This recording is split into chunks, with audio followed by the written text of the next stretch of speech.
Lucas எழுதிய பரிசுத்த நற்செய்தியிலிருந்து வாசகம். ஆண்டவரே, மாற்றி உமக்கே. அக்காலத்தில் இயேசு தனித்து இறைவனிடம் வேண்டிக் கொண்டிருந்த பொழுதோ சீடர் மட்டும் அவரோடு இருந்தனர். அப்பொழுது அவர்களிடம், நான் யார் என மக்கள் சொல்கிறார்கள் என்று அவர் கேட்டார். அவர்கள் மறுமொழியாக, சிலர் திருமுழுக்கு யோவான் எனவும், வேறு சிலர் எலியா எனவும், மற்றும் சிலர் முக்காலத்து இறைவாக்கினருள் ஒருவர் உயிர்த்தெழுந்துள்ளார் எனவும் சொல்கிறார்கள் என்றார்கள். ஆனால் நீங்கள் நான் யார் என சொல்கிறீர்கள் என்று அவர்களிடம் அவர் கேட்டார். பேதுரு மறுமொழியாக, நீர் கடவுளின் மெசியா என்று உரைத்தார். இதை யாரிடமும் சொல்ல வேண்டாம் என்று அவர்களிடம் அவர் கண்டிப்பாய் கூறினார். மேலும் இயேசு, மானிட மகன் பலவாறு துன்பப்படவும் மூப்பர்கள், தலைமை குருக்கள், மறைநூல் அறிஞர் ஆகியோரால் உதறி தள்ளப்பட்டு கொலை செய்யப்படவும் 3ஆம் நாளில் உயிருடன் எழுப்பப்படவும் வேண்டும் என்று சொன்னார். இது கிறிஸ்து வழங்கும் நற்செய்தி. கிறிஸ்துவே உமக்கு புகழ்.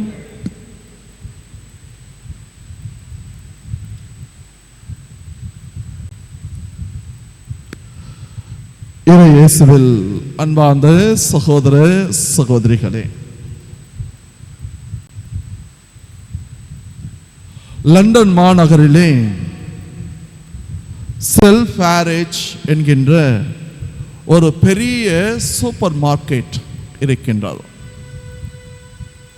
ரொம்ப பிரபலமான ஒன்று. லட்சக்கணக்கிலே அங்கே வியாபாரம் நடக்கும் பிரபலமான ஒரு சூப்பர் மார்க்கெட். அப்பொழுது அதனுடைய பொறுப்பாளர், உரிமையாளரை ஒரு பத்திரிகையாளர்கள் சந்திக்கின்றார்கள். எப்படி உங்களால் எவ்வளவு நல்ல பெயரோடு பிரபலமாக வெற்றி அடைய முடிந்தது என்று. அப்பொழுது அந்த சூப்பர் மார்க்கெட்டினுடைய உரிமையாளர் தன்னுடைய வெற்றிக்கு காரணம் இதுதான் என்று கூறுகின்றார். நான் எப்பொழுதும் என்னுடைய வேலையாட்களிடத்திலே எஜமானனை போல் நடந்து கொள்வதில்லை. எஜமானனை போல் நடந்து கொள்வதில்லை, மாறாக ஒரு தலைவனை போல்தான் நான் நடந்து கொள்கின்றேன். இவங்களுக்கு ஒன்றும் புரியல. பத்திரிகையாளர் அடுத்ததாக கேட்கின்றார், எஜமானனுக்கும் தலைவனுக்கும் என்ன வித்தியாசம் என்றும். அப்பொழுது அவர் அழகான இந்த விளக்கத்தை கொடுக்கின்றார். எஜமானன் என்பவன் வேலை வாங்குபவன், தலைவன் என்பவன் பயிற்சி அளிப்பவன். அடுத்ததாக எஜமானன் என்பவன் தன்னுடைய வேலையாட்களிடத்திலே பயத்தை ஏற்படுத்துவான். ஆனால் தலைவன் என்பவன் உற்சாகத்தை ஏற்படுத்துவான். எஜமானனுடைய அடிப்படை அவனது அதிகாரம், ஆணவம், அத்தாரிட்டி. ஆனால் தலைவன் என்பவனுடைய அடிப்படை உத்தரவாதம், நல்ல எண்ணம். எஜமானன் என்பவன் எப்பொழுதும் நான் தான் வெற்றி கொள்கின்றேன், நான் நான் நான் என்று பேசுவான். ஆனால் தலைவன் என்பவன் நாம் வெற்றி கொள்ள வேண்டும் என்று சொல்லி நாம் நாம் என்று பேசுவான். எஜமானன் என்பவன் எப்பொழுதுமே யார் தவறு செய்தார்கள் தவறுக்கு பொறுப்பாளி யார் என்று கண்டுபிடித்தோ தண்டனை கொடுப்பதில்தான் அக்கறையாக இருப்பான். ஆனால் தலைவன் என்பவன் ஏன் தவறு நடந்ததோ அதற்கு மாற்று என்ன என்பதில்தான் அக்கறை கொள்வான். எஜமானன் என்பவன் வேலை செய் என்றோ உத்தரவு போடுவான். ஆனால் தலைவன் என்பவன் வாருங்கள் நாம் ஒன்றாக செய்வோம் என்று சொல்லி பரிவோடு பேசுவான். எஜமானன் என்பவன் எப்பொழுதும் தன்னுடைய பணத்தை தான் பெருக்குவதில், பணத்தை சம்பாதிப்பதில் தன்னுடைய நேரத்தையும் கவனத்தையும் செலவிடுவான். ஆனால் நல்ல தலைவன் என்பவன் பணத்தை விட நண்பர்கள் முக்கியமானவர்கள் என்று நினைத்தோ தனக்கு ஒரு தோழமை உறவை வளர்த்துக் கொள்வான். இதோ நான் வெற்றி பெற்றிருக்கின்றேன் என்றால் நான் எஜமானனாக வெற்றி பெறவில்லை, ஒரு தலைவனாக வெற்றி பெற்றிருக்கின்றேன். நான் என்னை அறிந்திருப்பதால் தான் என்னுடைய குறைகள் என்ன நிறைகள் என்ன என்பதை தெரிந்திருப்பதால் தான் இன்றைக்கோ வெற்றியில் நான் நிற்கின்றேன். நான் நிற்கின்றேன் என்று சொல்வதை விட நாங்கள் நிற்கின்றோம் என்று அவர் சொல்லுகின்றார். அன்பார்ந்தவர்களே, அரிஸ்டாட்டில் அழகாக சொல்லுவார், முழுமையாக எவன் தன்னை ஒருவன் அறிந்திருக்கின்றானோ, எவன் தன்னை சரியாக புரிந்திருக்கின்றானோ அவனே மாபெரும் வீரன். எவன் ஒருவன் தன்னை வெற்றி கொள்கின்றானோ அவன்தான் மாபெரும் வீரன் என்று மகாவீரர் சொல்லுவார். இன்றைக்கோ நாம் கேள்வி கேட்டு பார்ப்போம், என்னை நான் அறிந்திருக்கின்றேனா? பல நேரத்தில் வந்தோ நம்முடைய குறைகள் என்ன, நம்முடைய நிறைகள் என்ன, நம்முடைய வாழ்க்கையிலே நம்மால் எதை செய்ய முடியும், எதை செய்ய முடியாதோ, நம்முடைய குடும்பத்தார் எதை சாதிக்க முடியும், சாதிக்க முடியாதோ, நம்முடைய பிள்ளைகளுடைய அறிவு திறன் என்ன, இதை அறியாததினால்தான் குடும்பங்களிலே பல குழப்பங்கள், பல வேதனைகள், பல சண்டை சச்சரவுகள். விவிலியத்தை எடுத்துக்கொண்டோம் என்றால் அழகான ஒரு சில உதாரணங்கள் நமக்கு கொடுக்கப்படுகின்றன. மோயிசன் அழைக்கப்படுகின்றார். மோயிசனை அழைக்கின்ற கடவுள் அந்த முட்செடியிலிருந்தோ எரிகின்ற முட்செடியிலிருந்து அழைக்கின்றார்.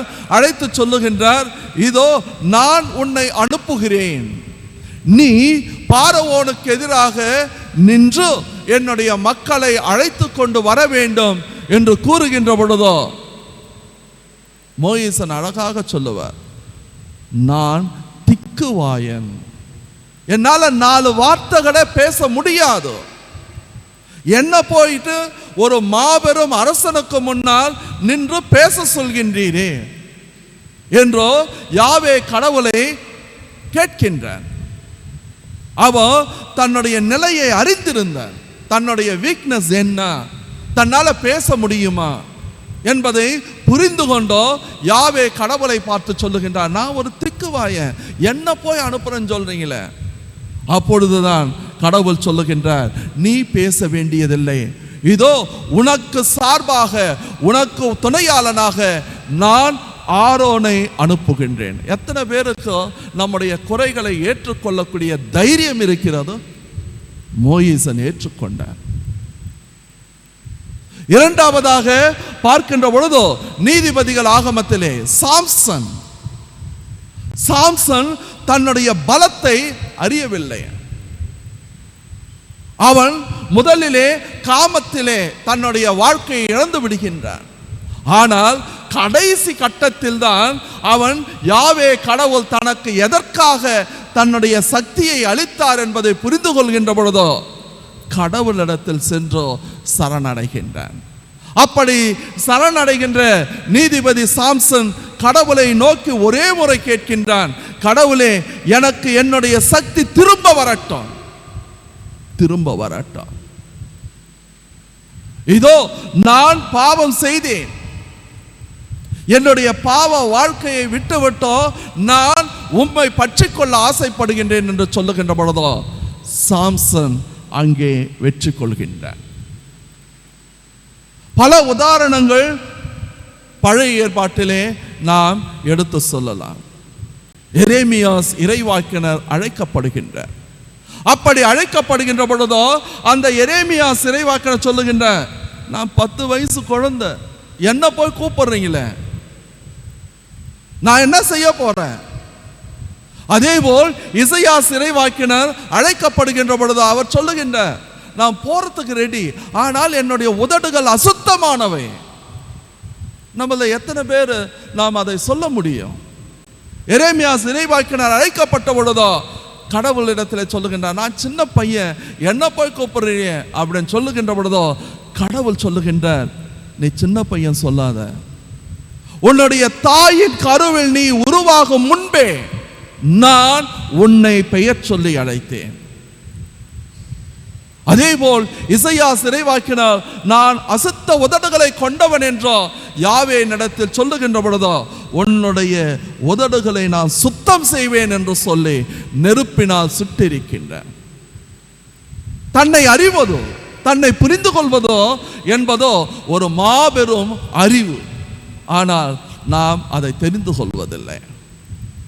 புதிய ஏற்பாட்டுக்கு வருகின்ற பொழுதோ சாலை ஓரத்திலே அமர்ந்திருந்த அந்த குருடன், அவன் கரெக்டா தன்னை புரிந்து கொண்டான். இதோ நான் பார்வையை இழந்து விட்டேன், எனக்கு பார்வை கிடைக்க வேண்டும் என்ற ஒரே ஒரு சான்ஸ் தான் இந்த இயேசு கிறிஸ்து இங்கே நடந்து சென்று கொண்டிருக்கின்ற, இதை நான் விட்டுட்டேன்னா ஒண்ணுமே பண்ண முடியாது. அப்பொழுதுதான் அவன் குரல் எடுத்து சொல்லுகின்றான், இயேசுவே தாவீதின் மகனே என்னை குணமாக்கு, என் மேல் இரக்கம் வையும். எல்லாரும் சொல்றாங்க, அமைதியாடுறா, கத்தாத, ஏன் கத்துற? ஆனால் எந்த அளவுக்கு அவன் கட்டுப்படுத்தப்பட்டானோ அந்த அளவுக்கு அவன் இன்னும் உறக்கமாக கத்துகின்றான். அவன் புரிஞ்சுக்கிட்டான், தன்னுடைய சூழ்நிலையை அறிந்து கொண்டான். இதிலிருந்து நான் விடுபட வேண்டும் என்றால் இந்த ஒரு வாய்ப்பை நான் பற்றிக்கொள்ள வேண்டும். அதன் பிறகு நடந்தது நமக்கு தெரியும். அவ்வளவு பெரிய கூட்டத்தில் கூட இயேசு கிறிஸ்துவினால் அவன் அழைக்கப்படுகின்றான். அழைக்கப்பட்டு பார்வை பெறுகின்றான். தன்னிலை அறிவதோ ஊதாரி மகனுடைய ஊமை நமக்கு அழகாக எடுத்து சொல்லுகின்றதோ. இதோ முதலிலே ஆடம்பர வாழ்க்கை, ஆணவ வாழ்க்கை அந்த இளைய மகனுக்கு பணம் மட்டும்தான் கண்ணில் தெரிஞ்சதோ, சுகபோக வாழ்க்கை மட்டும்தான் கண்ணில் தெரிந்ததோ, ஆடம்பர வாழ்க்கை தான் கண்ணில் தெரிந்ததோ, நான் மட்டும் சந்தோஷமா இருக்கணும், நான் வாழணும் அப்படி என்கின்ற ஒரு குறுகிய கண்ணோட்டம் தெரிந்ததோ. ஆனால் அவன் பன்றிகள் தின்றுகின்ற அந்த உணவு கூட கிடைக்காத பொழுதோ தன்னுடைய சூழ்நிலை என்ன, நம்ம எங்கே இருக்கிறோம், நம்ம எப்படி இருக்க வேண்டியவர்கள் யோசிக்கிறோம். என்னுடைய வீட்டில் வேலைக்காரங்களே எவ்வளவோ நல்லா சாப்பிட்டு இருக்கிறாங்க, நான் எப்படிப்பட்ட ஒரு குடும்பத்திலிருந்து வந்தவன், நான் ஏன் இப்படி கிடக்கிறேன்? யோசிச்சு பாருங்க. நம்மளுடைய குடும்பங்களில் ஒரு சிலர் குடிகாரர்களாக மாறிவிடுவார்கள். அப்பா அம்மாவை பார்த்தா அவ்வளவு நல்லவங்களா இருப்பாங்க, அந்த குடும்பங்களை பார்த்தா அவ்வளவோ பெருமை மிக்க குடும்பமாக இருக்கும். ஆனால் மதுவுக்கும் மாதுவுக்கும் போதை பொருளுக்கும் அடிமையாகின்றவர்கள் எப்படி இருக்கிறாங்க? அதே ஒரு சூழ்நிலை தான் ஊதாரி மகனுடைய ஊமை. அந்த பன்றிகள் தின்னுகின்ற நெற்றுகள் கூட அவனுக்கு கிடைக்காத பொழுதுதான் தன்னிலை பெறுகின்றார், தன்னை பற்றி யோசிக்கின்றார், தன் அறிவை நினைத்து பார்க்கின்றான். அப்படி பெருகுகின்ற பொழுதோ யோசிக்கின்ற பொழுதுதான் அவனுக்கு தெரிகின்றதோ, ஐயோ நான் எவ்வளவு பெரிய முட்டாள், கடவுளே உமக்கு எதிராகவும் என்னுடைய தந்தைக்கு எதிராகவும் நான் பாவம் செய்தேன், இனிமேல் உம்முடைய மகன் என்று கருதப்படுவதற்கு நான் தகுதியற்றவன் என்று சொல்லி நான் மறுபடியும் திரும்பி போறேன். தன்னிலை அறிவதோ, தான் யார் என்பதை தெரிந்து கொண்டோ அவன் திரும்ப சொல்லுகின்றான். கடைசியாக சக்கேயுக்கோ வாழ்க்கையிலே ஒரே ஒரு வாய்ப்பு தான் கிடைக்கப்பட்டதோ. அந்த சக்கேயோ அந்த வாய்ப்பை பற்றி கொண்டான். அவனுக்கு நல்லா தெரியும், யூத மக்கள் அவனுடைய இன மக்கள் அவனை ஏளனமாக பேசுகின்றார்கள், அவனை திட்டுறாங்க. இவெல்லாம் எதுக்காக வாழறான் அப்படின்ற அவன் காது படவே பேசி இருப்பார்கள். எவ்வளவு அநியாயமா வட்டி வாங்குறான், இவன் குடும்பம் நல்லா இருக்குமா, இவங்க பசங்க நல்லா இருப்பான், கண்டிப்பா பேசியிருப்பாங்க. ஆனால் இயேசு கிறிஸ்துவை சந்திக்கின்ற அந்த ஒரு நிமிடம் அவன் யோசித்து பார்க்கின்றான், ச்சே, இனிமேல நான் வந்தோம் இப்படி வாழக்கூடாதோ என்பதை புரிந்து கொள்கின்ற சக்கேயோ இயேசு கிறிஸ்துவின் காலடிகளிலே நின்று சொல்லுகின்றான், கடவுளே, நான் யாரை எல்லாம் ஏமாற்றினேனோ அவர்களுக்கு நான் 4 மடங்காக திருப்பி கொடுக்கின்றேன், திருப்பி கொடுத்துட்றேன். நான் நல்லவனா வாழணும், இனிமேல என்னையோ என்னுடைய குடும்பத்தை பற்றியோ யாரும் எதுவுமே பேசக்கூடாதோ என்று நினைக்கின்ற சக்கேயோ அந்த ஒரு நிலையிலே தன்னை அறிகின்றார். இன்றைக்கோ யோசித்து பார்ப்போம். நற்செய்தி வாசகத்திலே இயேசு கிறிஸ்து கேட்கின்றார். இந்த ஒரு பகுதியானதோ யூதர்கள் வாழுகின்ற பகுதியிலே இயேசு கிறிஸ்து கேள்வி எழுப்பவில்லை, மாறாக சமாரியர்கள் மற்ற மக்கள் வாழுகின்ற இடத்தில் இயேசு கிறிஸ்து இந்த கேள்வியை தன்னுடைய சீடரிடத்தில் எழுப்புகின்றார். மக்கள் என்னை யார் என்று சொல்லுகிறார்கள்? இவங்க என்ன புரிஞ்சுக்கிட்டாங்களா, இல்லை நீங்க தான் யாரும் புரிஞ்சுக்கிட்டீங்களா? நான் எதற்காக வந்தேன் என்பதை அறிந்து கொண்டீர்களா? என்னுடைய மிஷன் என்ன, என்னுடைய விஷன் என்ன, என்னுடைய லட்சியம் என்ன என்பதை தெரிந்து கொண்டீர்களா என்கின்ற ஒரு அழகான ஒரு கேள்வி இன்றைக்கோ நாம் கேட்டு பார்ப்போம். முக்கியமாக நற்கருணை ஸ்தாபிக்கப்படுகின்ற இடத்திலே அமர்ந்து கொண்டோ நான் என்ன வாழறேன், நான் எப்படி போயிட்டு இருக்கிறேன், என் குடும்பத்திலே என்னுடைய பிள்ளைகள் எப்படி இருக்கின்றார்கள், நான் என்ன செஞ்சுக்கிட்டு இருக்கிறேன், ஏன் எனக்கு இது நடந்ததோ, ஏன் எனக்கு நடக்கின்றதோ, என்னுடைய பாவங்கள் என்ன, என்னுடைய சாபங்கள் என்ன, என்னுடைய கடந்த கால வாழ்க்கை என்ன, என்னுடைய எதிர்கால திட்டங்கள் என்ன, நற்கருணை ஆண்டவரிடத்தில் ஒப்பு கொடுங்கள், திருதி ஆண்டவரிடத்தில் ஒப்பு கொடுங்கள்.